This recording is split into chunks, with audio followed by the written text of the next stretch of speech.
Bonjour à tous, encore une fois. On va commencer notre réunion ce soir. Merci d'être venus, soit ici sur place à l'Espace Barreau, soit en Zoom avec nous. Vous êtes les bienvenus. Le but de cette présentation ce soir est de donner quelques informations sur nos récentes activités de la Fédération pour la paix universelle. Et plus particulièrement, je voulais vous informer sur le prix Sonac de la paix, puisque ce prix, qui est une activité majeure de notre organisation, qui a maintenant 10 ans d'expérience. Hein. L'année prochaine, le prix va célébrer son anniversaire de 10 années. Et c'est un prix extrêmement important qui est donné tous les 2 ans, qui est donné à des héros, des héroïnes de la paix, etc. Donc, je vais vous présenter cela, mais avant de commencer, je vais d'abord vous informer, petite information, notre fondatrice, Dr. Hak Jahan Moon, était venue en Europe et nous avons eu la chance de la voir, de la rencontrer. Ce n'était pas une rencontre, on était à Munich, elle est restée très peu de temps, mais elle a beaucoup euh, insisté, soutenu notre travail en Europe et particulièrement nous a demandé de vraiment développer ou accélérer nos activités de la fédération, la Fédération pour la paix universelle et de notre organisation sœur, la Fédération des femmes pour la paix mondiale, que vous connaissez bien. Voilà. Alors, je vais donc vous parler d'abord du prix Sonac de la paix 2025, sera donc, les lauréats recevront leur prix l'année prochaine. Le prix, comme c'est écrit ici en anglais, c'est un prix qui soutient les héros, les héroïnes de la paix, c'est-à-dire des personnes ou des ONG, qui ont investi leur vie pour la paix, pour le bien des générations futures. Donc, c'est vraiment des personnes qui ont sacrifié leur vie en général et parfois risqué leur vie, mais qui ont vraiment contribué à la paix dans certaines parties du monde. Et c'est un prix assez important puisque c'est un prix tous les 2 ans qui est donné. La valeur du prix est de 1 million de dollars et ce prix est divisé en général entre deux personnes qui reçoivent le prix, soit deux individus, soit deux ONG. Alors, je vais vous montrer un petit peu ceux qui l'ont reçu jusqu'à présent. En 2015, le premier prix a été décerné selon le thème de la sécurité alimentaire, du changement climatique. Les lauréats étaient le président des îles Kiribati, qui était un lanceur d'alerte sur les questions environnementales, et aussi le docteur Gupta, un docteur indien qui a fait un travail remarquable dans ce qu'on appelle la révolution bleue, c'est-à-dire la révolution piscicole, c'est-à-dire apprendre aux communautés pauvres de développer la pisciculture et ainsi de résoudre des problèmes de famine, notamment en Asie. Le deuxième prix en 2017 était sur le thème de la crise globale des réfugiés. Le chirurgien italien Gino Strada avait développé une ONG extrêmement importante en Afrique et une partie du Moyen-Orient, dans lequel il soignait gratuitement les enfants victimes de la guerre. Il y avait beaucoup de guerres, comme vous le savez, énormément de victimes, et il avait organisé tout un système qui permettait de soigner des enfants dans ces pays où il y avait une guerre souvent désastreuse. Sakina Yacoubi, qui avait reçu le prix aussi en 2017, est une éducatrice afghane remarquable qui a éduqué des millions de jeunes filles et de jeunes femmes et de femmes afghanes dans les camps de réfugiés afghans. Et elle a été reconnue d'ailleurs par plusieurs prix à travers le monde. C'est une femme qui est encore très dévouée malgré la situation actuelle de l'Afghanistan qui est très compliquée, comme vous le savez. Ensuite, en 2019, c'était centré sur les droits humains en Afrique et le développement humain. Les lauréats étaient Monsieur Adesina, qui était à l'époque, je pense, ministre. Il a été ministre de l'Agriculture au Nigeria, c'est un Nigérian, et il a été aussi responsable de la Banque africaine, donc de Banque de développement africaine, je pense. Et c'est un homme qui a vraiment ouvert des chemins, des voies pour développer l'agriculture en Afrique. Et l'autre personne que vous voyez ici, Waris Diri, est une mannequin somalienne très connue, qui est devenue une mannequin internationale et qui a été une ambassadrice des Nations Unies pour les questions comment dit-on, les questions, l'excision, c'est-à-dire les problèmes pour les femmes, hein, c'est-à-dire le problème de l'excision des femmes contre c'est cette lutte contre les questions de l'excision donc dans le monde. Elle était une ambassadrice des Nations Unies. Mutilation génitale féminine, voilà, excusez-moi, voilà le nom exact. Ensuite, en 2020, alors, 2020, c'était le centenaire de notre fondateur qui est décédé en 2012. En 2020, on a célébré son centenaire, donc il y avait une grande réunion à Séoul. Certains d'entre vous étaient peut-être avec nous là-bas. Et le thème était interdépendance, prospérité mutuelle, valeurs universelles, qui est vraiment le thème général fondamental de la Fédération pour la paix universelle. Alors, les lauréats étaient l'évêque Munib Yunan, qui est un évêque palestinien chrétien, qui a été longtemps le président de la Fédération luthérienne mondiale. Et l'autre était président Macky Sall, qui vient, comme vous savez, de terminer son mandat pour ses efforts pour la démocratie en Afrique. Et il y a eu aussi le prix des fondateurs. Le prix des fondateurs a été donné à Ban Ki-moon, bien connu, ancien secrétaire général des Nations Unies, pour son travail, notamment ses efforts envers l'environnement. Et en 2022, le dernier prix a été donné, c'était la réponse à la pandémie. On était en pleine pandémie du Covid, et il a été donné à des personnes qui ont ouvert des chemins un peu en pionnier avec des vaccins, comme Sarah Gilbert, qui est une professeure d'Oxford, qui avait toute une équipe qui a développé un vaccin, et aussi Gavi, c'est une ONG, c'est l'ONG qui s'occupe vraiment de toutes les questions de vaccination, notamment des enfants à travers le monde, et c'est eux qui se sont partagés le prix. Et il y a eu le prix des fondateurs qui a été donné à l'ancien Premier ministre Hun Sen, qui est maintenant le président du Sénat au Cambodge, et c'est son fils qui est maintenant le Premier ministre. Et c'est un homme qui a amené son pays depuis la tragédie des Khmers rouges, que tout le monde connaît, jusqu'à un pays qui est en train de se développer, et en train de se développer avec une démocratie qui renaît, et donc qui vraiment maintenant est en train d'entrer dans la modernité. Voilà, donc voilà les thèmes précédents. Alors, euh, le comité du prix Sonac de la paix est dirigé pendant encore cette année jusqu'au prochain prix par... Ah, mais alors, qu'est-ce qui se passe là? D'accord, d'accord, ok. Ah, excusez-moi, donc je crois que j'avais pas bougé les slides, hein. Ouais. Donc voilà, je crois que j'ai... Excusez-moi, c'était mon... Donc voilà, ça c'est les prix que j'avais... Voilà, je n'avais pas montré ça. Ça, c'était les prix de 2020 et 2022, d'accord? Et alors, le comité du prix Sonac de la paix est dirigé par Monsieur José Manuel Barroso, que je pense tous les Européens connaissent, qui a été le président de la Commission européenne pendant plusieurs années, et il a été aussi Premier ministre du Portugal. C'est lui qui préside le comité jusqu'à l'année prochaine. Et vous avez ici encore certaines personnalités qui font partie du comité. Dr. Walsh, qui est l'ancien président de la Fédération pour la paix universelle, que beaucoup d'entre vous connaissent. Dan Burton, qui est un congressman américain.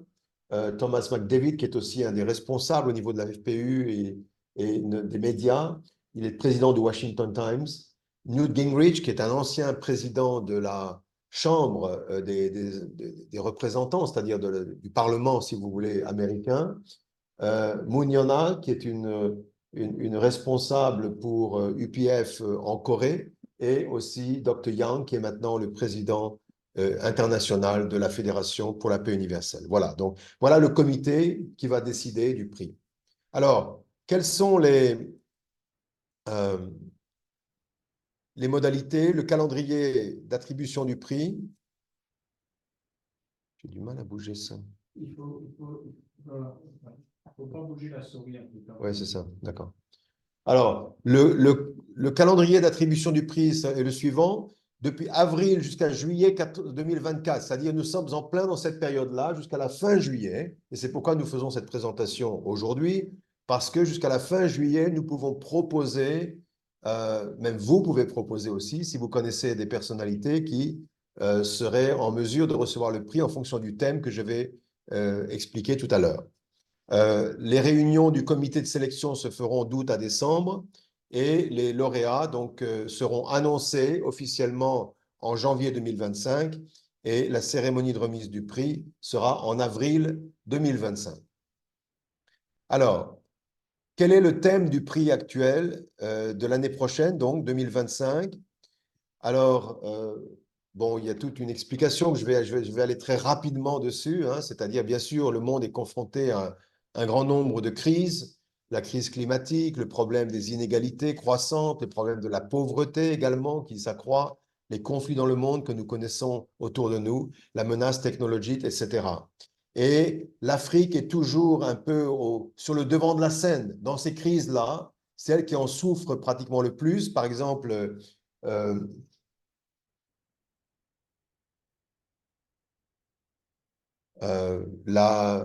l'Organisation météorologique mondiale, dans son rapport, dit que si le monde entier est exposé aux menaces climatiques, c'est l'Afrique qui est la région la plus touchée en réalité. Donc, sur beaucoup de points, l'Afrique est la région la plus touchée.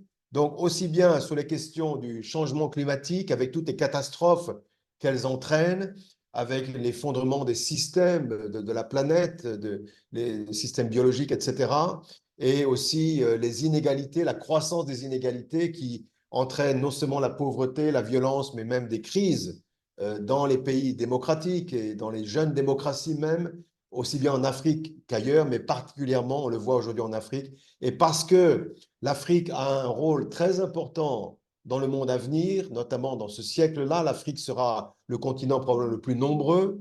C'est pourquoi le comité a décidé que le prix doit être donné cette année euh, à ceux qui se sont consacrés à la question de la paix et de la prospérité en Afrique. Donc le prix sera décerné à des individus ou des ONG, donc un individu ou deux individus, une ONG qui se sera consacrée à la paix et la prospérité en Afrique. Donc voilà, si vous avez des personnes en tête ou alors des individus. Alors évidemment, ce ne sont pas des petites ONG, ce ne sont pas des individus qui ont fait un petit programme, un petit projet. Vous comprenez qu'il faut qu'il y ait un impact au niveau pratiquement continental, n'est-ce pas? Donc ce n'est pas, voilà, ce ne sont pas des petits projets, mais c'est pour récompenser quelqu'un qui a travaillé au niveau pratiquement continental et depuis de nombreuses années. Voilà. Il y aura beaucoup de candidats qui vont être euh, en fait présentés au comité et ils choisiront parmi ces candidats. Et c'est eux qui nous donneront donc les lauréats l'année prochaine. Donc, comment se fait donc encore une fois, on soumet les propositions d'avril à juillet jusqu'au 31 juillet. Donc, on a encore un mois et demi à peu près, 31 juillet.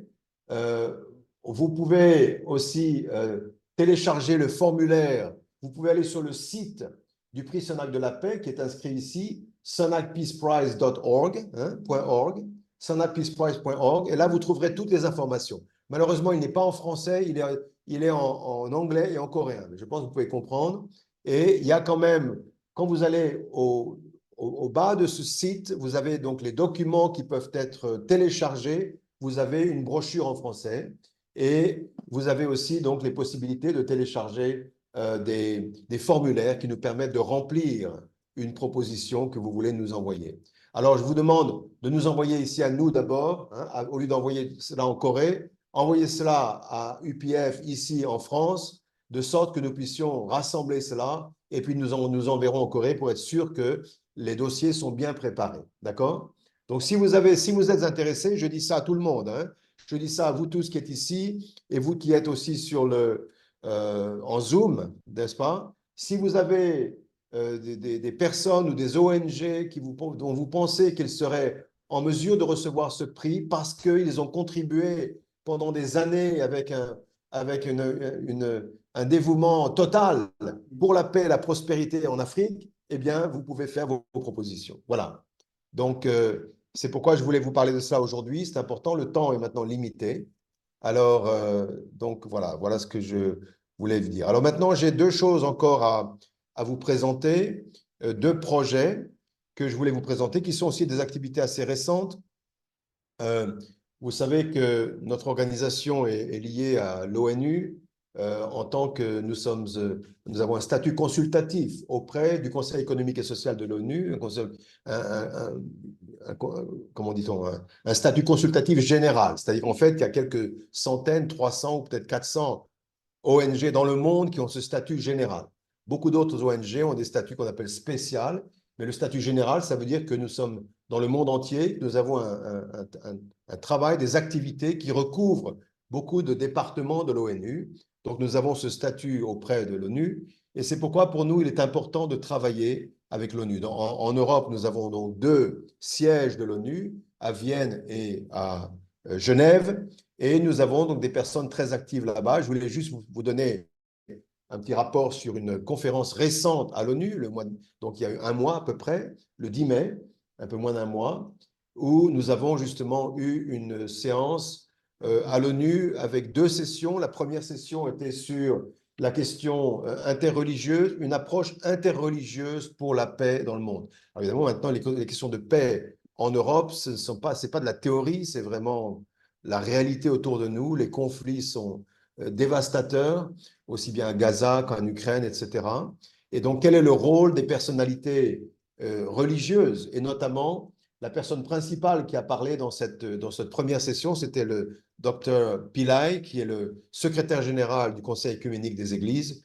Vous savez que c'est la plus grande organisation protestante dans le monde. Il y a environ 600 millions de personnes qui dépendent de cette organisation qui est basée à Genève. Et au Conseil œcuménique des Églises, vous avez beaucoup donc des grandes églises protestantes dans le monde et aussi les grandes églises orthodoxes. L'église russe orthodoxe, l'église serbe orthodoxe, etc., sont toutes affiliées à cette organisation. D'ailleurs, Dr Pillay, qui est depuis simplement 1 an dans cette position, il est africain, il est sud-africain d'ailleurs, il vient d'Afrique du Sud. Il a pris cette mission, il a été élu il y a environ 1 an comme secrétaire général du Conseil mondial, du Conseil œcuménique des Églises. Il est souvent en voyage. Il était récemment en Russie pour parler au patriarche Kirill, parce que justement, il veut chercher à trouver des solutions, des voies avec les leaders religieux pour pouvoir trouver une solution pour la paix en Ukraine, la paix dans le Moyen-Orient, etc. Donc, c'est un homme qui est extrêmement occupé et nous étions ensemble les co-organisateurs de cette session. Voilà. La deuxième session qui a eu lieu donc le même jour, toujours le 10 mai, était une session sur le rôle des femmes dans le processus de paix, notamment avec 2 organisations de l'ONU qui sont très importantes. Vous avez la Commission économique pour l'Europe de l'ONU, dont la secrétaire exécutive a donné son speech. Elle s'appelle Madame Tatiana Molcean, elle est donc la secrétaire exécutive de cette organisation internationale, et elle a parlé, en fait, elle a demandé à son assistante de présenter son speech. Et l'autre, qui était à ma gauche d'ailleurs sur l'écran, c'est Madame Adriana Quilones, qui est, la directrice du bureau de liaison de l'ONU Femmes, donc ONU Femmes, à Genève. ONU Femmes, c'est l'entité qui s'occupe de promouvoir la parité, l'autonomisation des femmes dans le monde, n'est-ce pas? Ils sont extrêmement actifs. Donc, en réalité, si vous voulez, le fait est qu'il n'y a pas assez de femmes qui sont impliquées dans les processus de paix. Or, quand les femmes sont impliquées, les processus de paix sont beaucoup plus réussis, sont beaucoup plus durables en général, parce que les femmes traitent des questions beaucoup plus pratiques et elles ont une façon de pouvoir résoudre les problèmes des conflits de façon souvent plus pratique que les hommes. Et c'est pourquoi il est démontré que le rôle des femmes dans les processus de paix est essentiel. Malheureusement, dans beaucoup de nations, les femmes n'ont pas encore reçu cette possibilité de travailler à ce niveau-là. Et c'est pourquoi donc, ces grandes organisations de l'ONU travaillent pour chercher à vraiment mettre les femmes au centre du processus de paix. Voilà. Donc, à droite de l'image, vous voyez Caroline Ranchin, qui a été la présidente de la Fédération des femmes pour la paix mondiale en Europe et qui a été réélue comme présidente du comité des ONG sur le statut des femmes auprès de l'ONU à Genève. Donc, nous travaillons beaucoup avec elle. C'est elle qui a vraiment organisé cette conférence. Elles sont très actives avec la Fédération des femmes. Je pense que certains d'entre vous connaissent la Fédération des femmes. FESA a participé. Vous connaissez vous-même, vous avez participé à des réunions internationales l'année dernière à Chypre, par exemple, etc. Voilà. D'accord. Donc voilà, ça c'est une réunion qui a eu lieu, dont je voulais vous informer. Et maintenant, je voudrais vous parler de peut-être la... Non, voilà, bon, ça c'est encore une dernière image hein, de cette Nations Unies. Alors vous voyez notre vice-président Patrick Jouan sur cette salle, avec aussi la délégation de Lyon, Christine Eisenberg, la dame à sa droite, qui a amené une grande délégation d'ailleurs de France. Il y avait environ 70 personnes qui étaient venues de Lyon jusqu'à Genève par la route pour participer à cette réunion. Et vous avez aussi une délégation afghane, dont vous voyez notre ami Reza Jafari au centre, qui est en train de parler sur justement le rôle des femmes en Afghanistan. Et d'ailleurs, ils vont organiser une conférence sur la situation des femmes en Afghanistan à l'ONU à Genève le 22 juin, c'est-à-dire très bientôt. Le 20 juin, pardon, le 20 juin, voilà. C'est une réunion qui aura lieu à côté, à ce moment-là, en ce moment, il y aura le comité des droits de l'homme qui est en train de se réunir. Donc, ce sera une réunion qui sera en annexe de cette réunion du comité des droits de l'homme pour parler spécifiquement sur le rôle des femmes en Afghanistan, qui, vous savez, n'est pas très facile. Voilà. Donc voilà, le travail que nous faisons avec l'ONU, qui est important et que nous comptons, que nous cherchons à développer au maximum, donc aussi bien en Europe d'ailleurs qu'à New York et ailleurs. Alors, je voudrais enfin vous parler de cette activité en Afrique, parce que c'est une activité importante et j'ai intitulé « Que peut-on apprendre de l'Afrique ?» Parce qu'en réalité, l'Afrique ouvre des voies. L'Afrique ouvre des voies sur un certain nombre de questions et c'est un peu la conviction de la Fédération pour la paix universelle que l'Afrique a un rôle très important à jouer pour la paix dans le monde et notamment sur la question de la spiritualité, des leaders spirituels africains. Donc, je vais vous expliquer un petit peu de quoi il s'agit. En l'an 2000, notre fondateur, Dr Moon, qui est maintenant décédé depuis 2012, et sa femme, qui est actuellement vivante avec nous, que j'ai montré en photo au début de cette présentation, ils ont présenté une proposition aux Nations Unies en l'an 2000 que si l'ONU devait être efficace, il faudrait qu'il y ait à l'ONU un conseil interreligieux. C'est-à-dire qu'il n'y ait pas simplement des politiciens comme dans le Conseil de sécurité qui s'occupent des questions de sécurité, qui prennent des décisions sécuritaires. Souvent, ces décisions sont très politisées. Souvent, ce sont les intérêts des puissances, des grandes puissances notamment, qui sont en jeu. Et finalement, la paix n'arrive pas à s'instaurer. L'ONU n'arrive pas vraiment à prévenir les guerres, on l'a vu, elle n'arrive pas à prévenir la guerre en Ukraine, ni la guerre à Gaza, etc. Or, notre fondateur avait l'intuition, je peux dire la prescience que au XXIe siècle, les religions joueraient un rôle extrêmement important dans les questions entre les humains pour la guerre et pour la paix, justement. Les religions doivent jouer un rôle très important pour la paix dans le monde. C'est pourquoi il a vraiment proposé cette idée de faire un conseil interreligieux qui serait composé, où les nations enverraient des représentants dans le domaine soit de l'éducation, dans le domaine de la religion, dans le domaine de la culture, mais qui représenterait les différentes religions du monde, en quelque sorte, et qui pourraient, avec un esprit large, qui pourraient travailler ensemble avec les politiciens pour pouvoir trouver des solutions pacifiques au conflit, sans qu'on entre dans des guerres comme on le voit aujourd'hui. Alors, en fait, cette proposition a été reprise par le gouvernement des Philippines, qui l'a proposée aux Nations Unies. Il y a eu même 100 nations qui ont signé que c'est une proposition qu'ils soutiendraient. Mais comme vous le savez, on ne peut pas rénover, changer l'ONU comme cela, parce que l'ONU dépend des grandes puissances. Il y a un système qui est très... et que les grandes puissances, en réalité, ne veulent pas trop changer l'ONU pour le moment. C'est pourquoi, donc, même, en fait, on peut dire que cette proposition n'a pas été mise en œuvre, mais elle a ouvert la porte dans les années 2000 à ce que la religion joue un rôle davantage reconnu à l'ONU. Alors qu'au début, en 1948, quand l'ONU a commencé son existence, la religion n'était même pas prise en compte. On était en pleine guerre froide, la religion n'était pas prise en compte dans le système onusien. Mais là, les gens ont compris qu'au finalement, on a vraiment besoin de prendre en compte l'interaction avec les différentes religions, etc. Donc, de plus en plus, il y a ce genre de réunions, ce genre de ONG qui travaillent avec l'ONU, notamment chaque année, l'Assemblée générale a décrété que la première semaine de février serait la semaine de l'harmonie interreligieuse, n'est-ce pas? Et que nous célébrons nous-mêmes.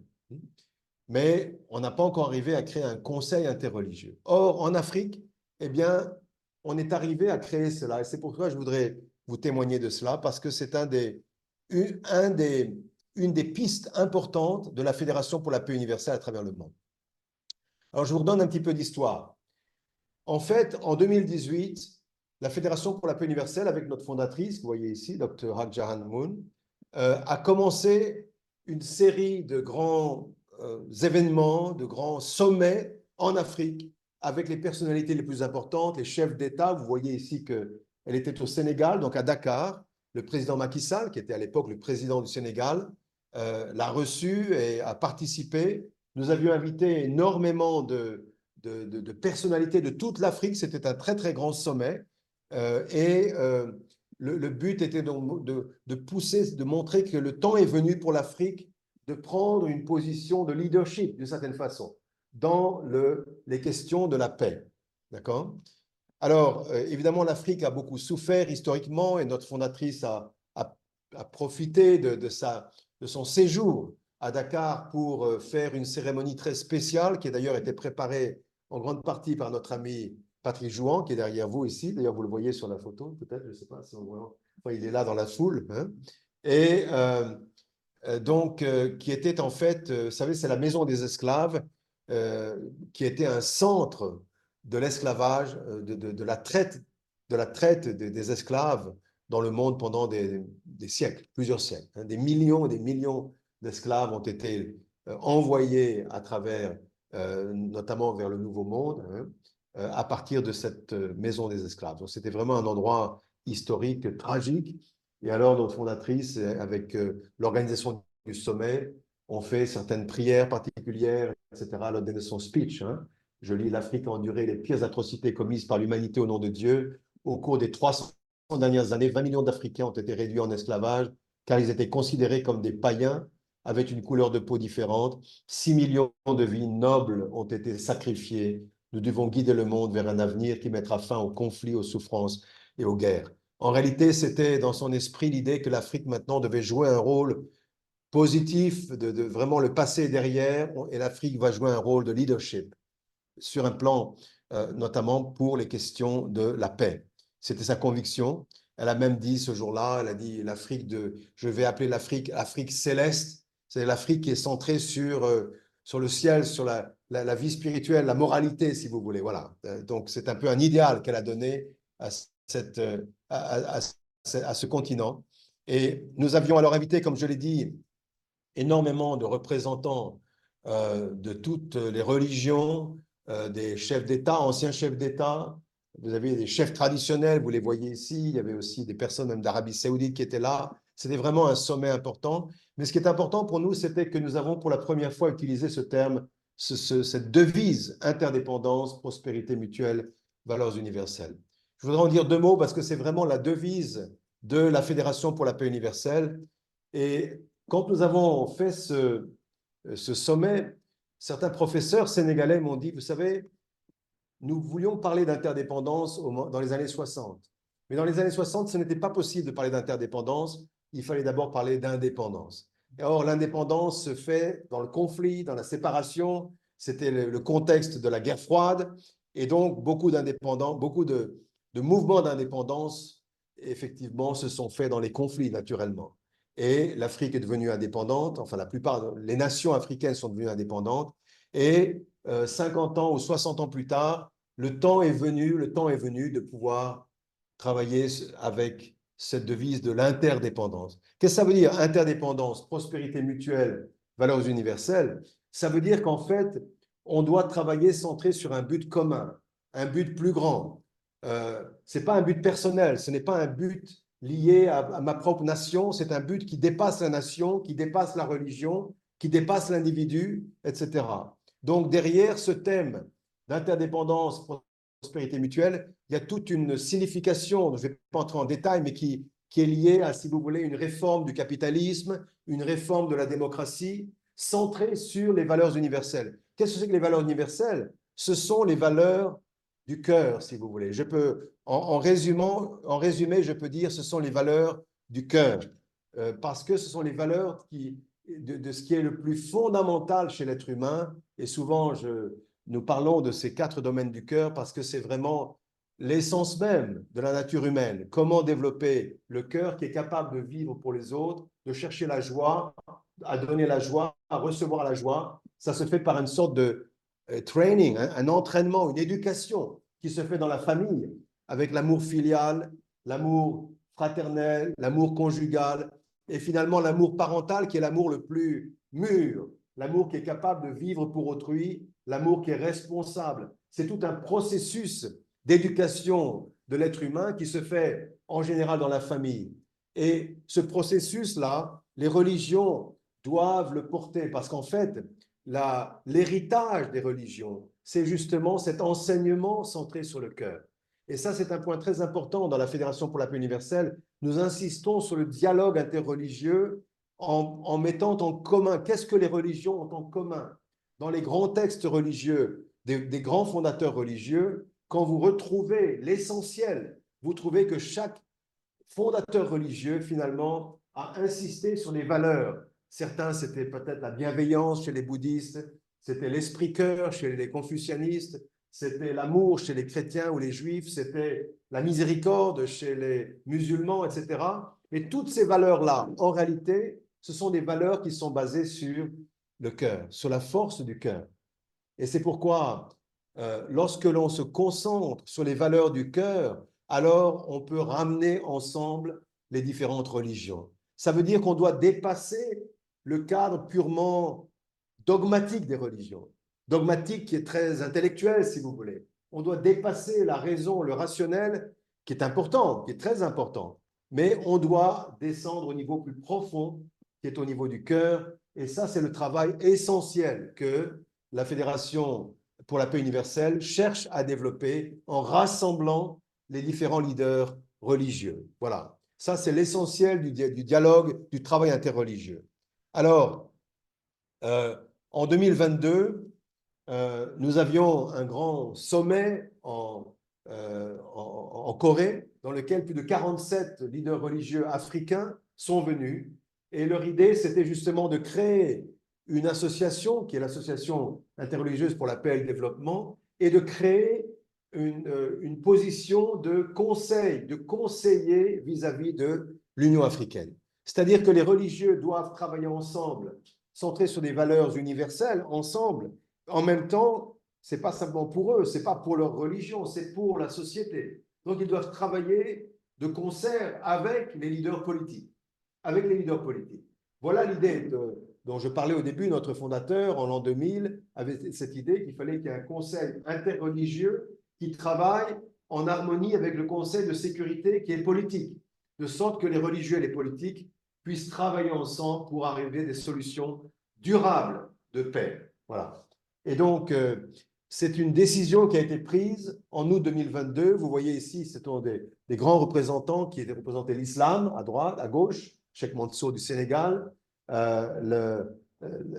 l'Afrique traditionnelle, prophète Radébé, c'est ce qu'on appelle une religion traditionnelle africaine, le protestantisme de archevêque Ndanga, qui a tout une groupe de communautés protestantes sous sa direction, et catholique, le père Bissila Mbila, qui est en fait le chapelain catholique de l'Union africaine. Voilà.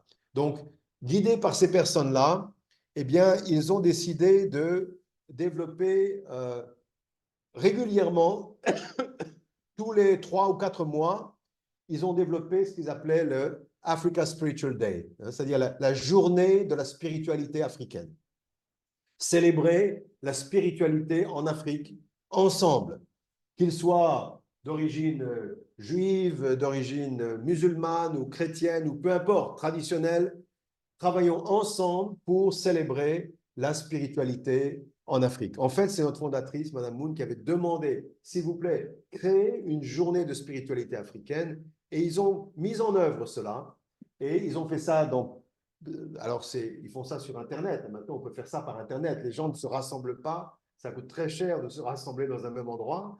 Mais il y a une congrégation dans un pays, par exemple, c'était en Zambie en juin, c'était en Côte d'Ivoire en octobre, qui ont développé cela et qui ont donc multiplié cela à travers l'Internet, qui fait que toute l'Afrique pouvait participer et pouvait célébrer ensemble.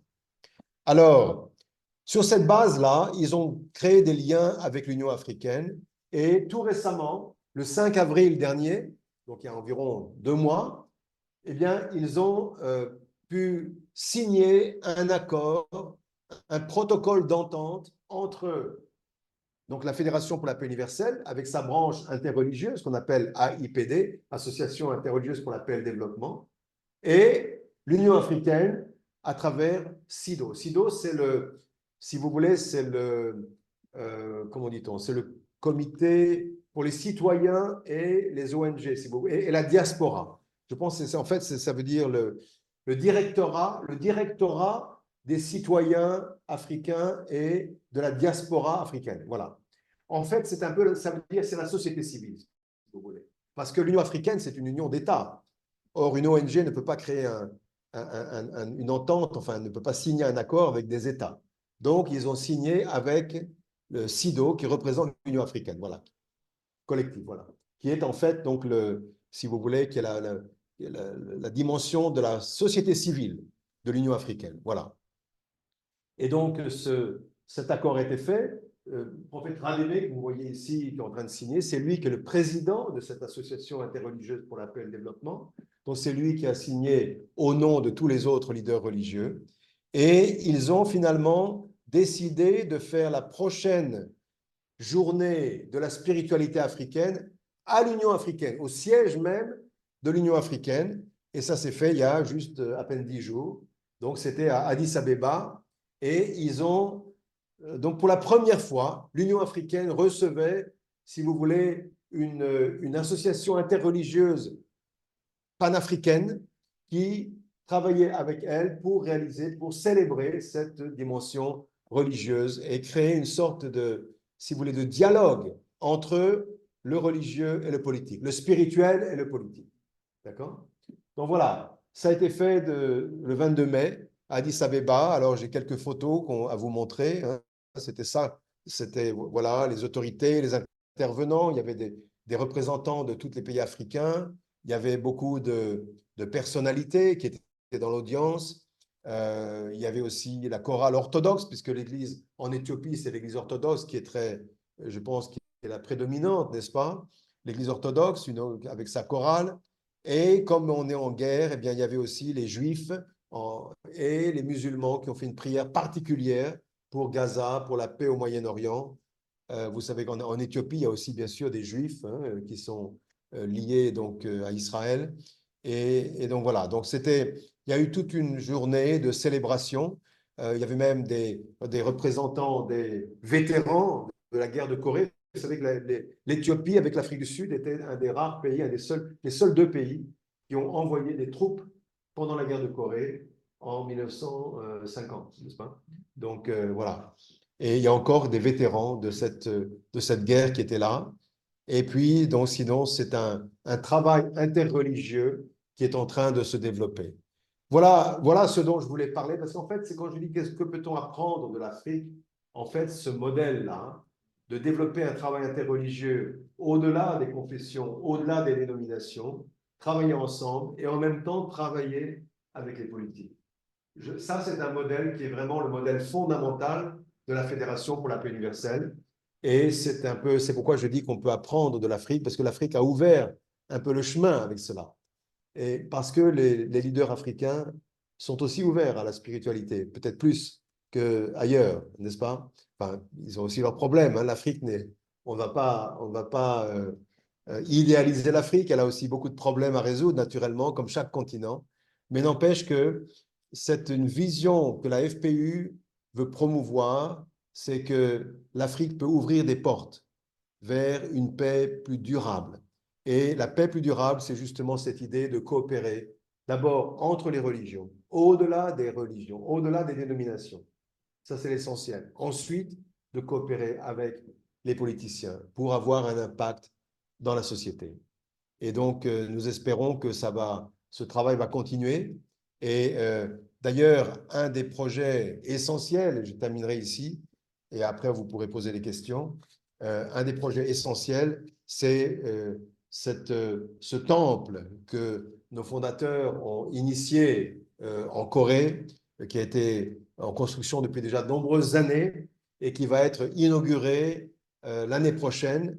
D'ailleurs, le prix Sonal de la paix 2025 sera donné au moment de l'inauguration de ce temple. Donc, il y aura plusieurs cérémonies qui auront lieu en même temps.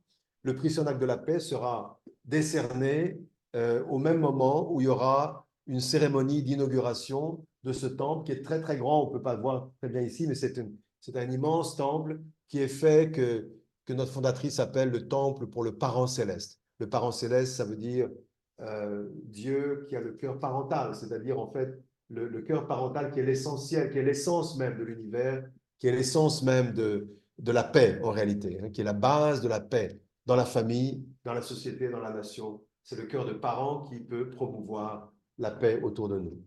Voilà, donc peut-être certains, vous verrez certainement, même si vous n'êtes pas en Corée, certainement ce genre d'événement sera aussi radiodiffusé, sera transmis donc l'année prochaine. Alors, je vais terminer en vous montrant donc quelques éléments à venir, quelques événements ici à venir, ici au Centre Barreau. Alors, vous le savez, après-demain, nous aurons ici même, dans la grande salle, nous aurons un colloque qui sera d'ailleurs organisé en grande partie par M. Laurent Ladouze, que vous voyez revenir ici, et qu'il a préparé, qu'on a préparé déjà depuis un certain temps, sur le thème de la fraternité. Tous les humains deviennent frères, et donc on célèbre plusieurs choses, hein. Le bicentenaire de la création de la 9e symphonie de Beethoven, dont l'hymne à la joie exalte la fraternité universelle, les 80 ans de la fraternité d'âme qui permet le débarquement que nous célébrons aujourd'hui le 6 juin, n'est-ce pas?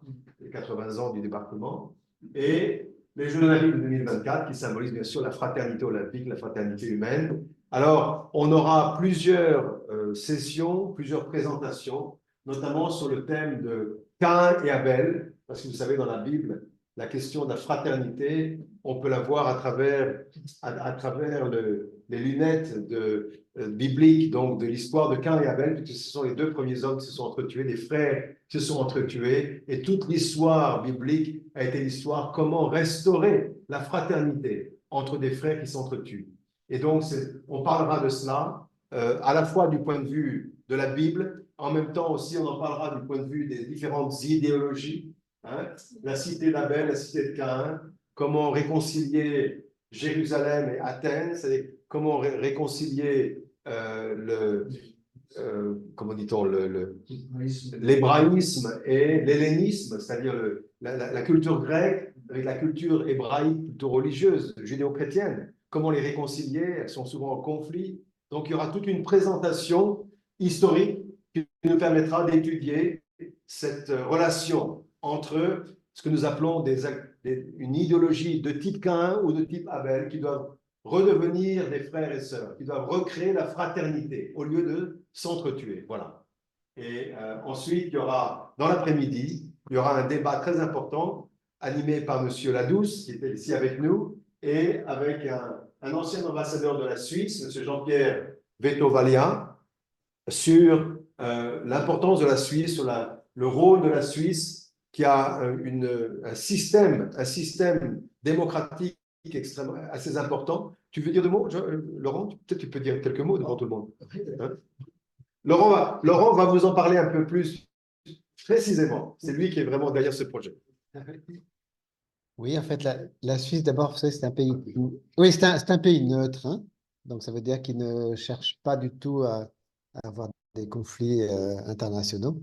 C'est pas une indifférence, hein, parce que la Suisse est quand même le siège de nombreuses organisations internationales.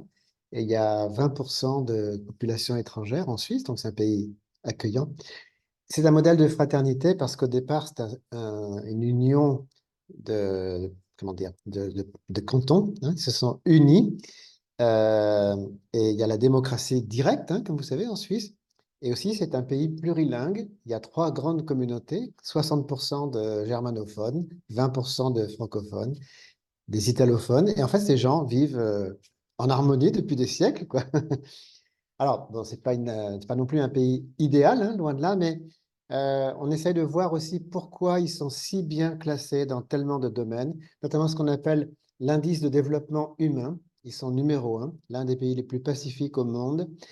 Euh, un système à la fois très prospère et très généreux, c'est-à-dire la redistribution des revenus, en fait, hein. Voilà.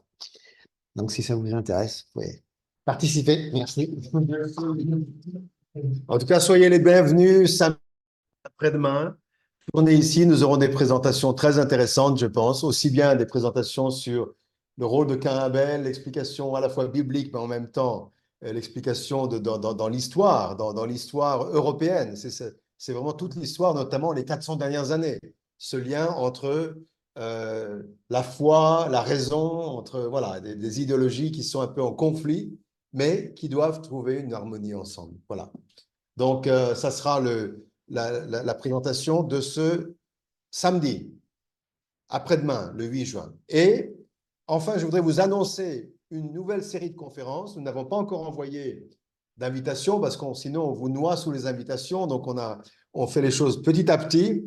Mais le samedi 29 juin, le dernier samedi du mois, eh bien, nous allons initier une nouvelle série de conférences sur les questions religieuses. C'est-à-dire que je l'ai intitulé peut-être temporairement l'espoir de Dieu pour les religions. Qu'est-ce que Dieu attend des religions? Les religions, quel est leur rôle? Le christianisme particulièrement. Alors j'ai mis Pierre et Paul parce que le 29 juin, vous savez, dans le calendrier catholique, le calendrier français, c'est Saint Pierre et Saint Paul. C'est la fête de Pierre et Paul. Or, Pierre et Paul, vous le savez, c'est un peu les deux fondements du christianisme, notamment du christianisme catholique. Pierre, hein, puisqu'on dit que Pierre, c'est lui qui est la base de l'Église catholique, et puis Paul, qui a joué un rôle très important, enfin, pour développer le protestantisme, hein. Donc voilà. Donc, si vous voulez, je pense, nous parlerons du christianisme, pas plus particulièrement, mais nous continuerons cette réflexion avec les autres religions, avec l'islam, etc. Voilà. Donc, nous allons vous envoyer une invitation un peu plus détaillée et pour discuter donc de cette nouvelle série sur l'espoir de Dieu pour les religions. Voilà, ce sera le 29 juin.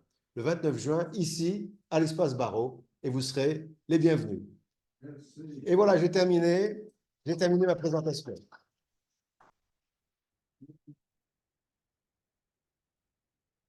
Alors, est-ce qu'il y a des questions? Alors, on va voir si techniquement on peut organiser ça. Oui, oui, oui.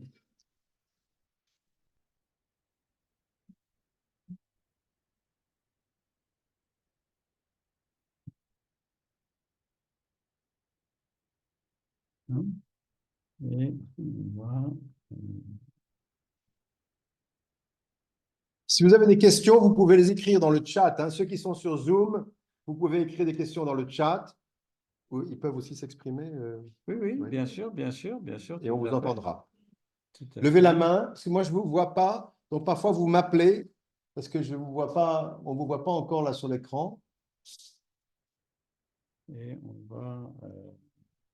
Attendez, on est encore en train de s'organiser techniquement pour pouvoir Oui. avoir les questions. C'est Victor là qui va débloquer la mise en avant. Voilà. Mais ok, là, tout le monde est sur le panel. Maintenant, tout est bien là. C'est-à-dire, mais on ne voit pas les. Si, ben oui, mais ça, c'est Victor là qui doit maintenant enlever la mise en avant. Voilà. Ah, d'accord, voilà, c'est ça. Parfait, merci. D'accord. Alors, est-ce qu'il y a une question sur Zoom? Est-ce qu'il y a une question dans la salle? Élevez la voix parce que je ne vais pas forcément vous voir, ceux qui sont sur Zoom.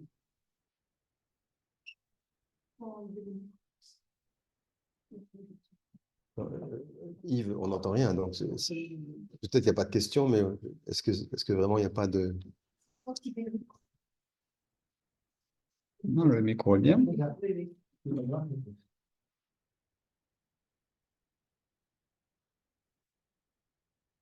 Voilà, il y a une question.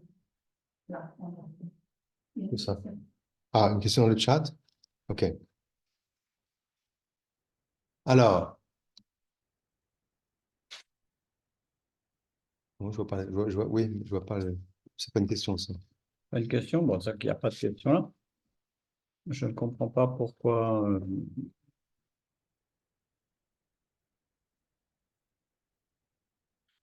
Est-ce que vous nous entendez bien? Oui, donc, non, mais si l'administrateur pouvait nous dire quelque chose. Victor, tu vas appeler Victor. Oui.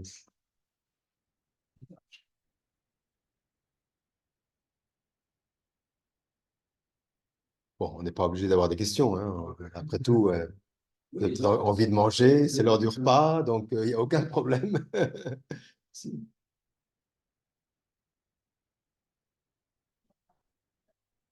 On vous entend dans le Zoom, Victor répond. Pas de problème. D'accord. Oh, d'accord, on nous entend. Donc finalement, il n'y a pas vraiment de questions. Alors attendez, je regarde s'il n'y a pas encore un chat là. D'accord, on vous entend dans le Zoom. Pas de questions pour le moment dans le Zoom. D'accord.